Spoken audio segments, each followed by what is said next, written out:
What is a common reason for receiving a spousal sponsorship refusal? Immigration officials are evaluating a spousal sponsorship. They're looking at two main things.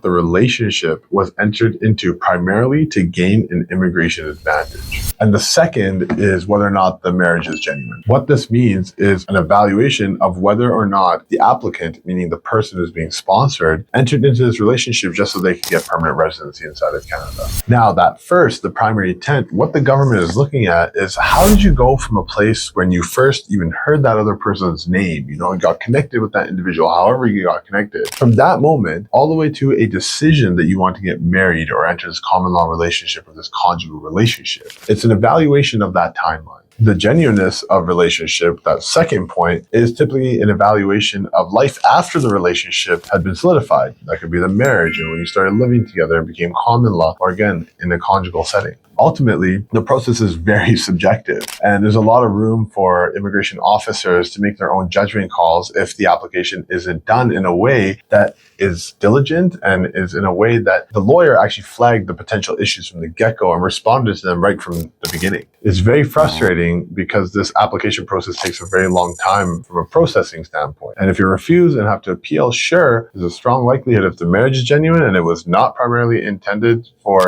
immigration, that ultimately the appeal should be winnable.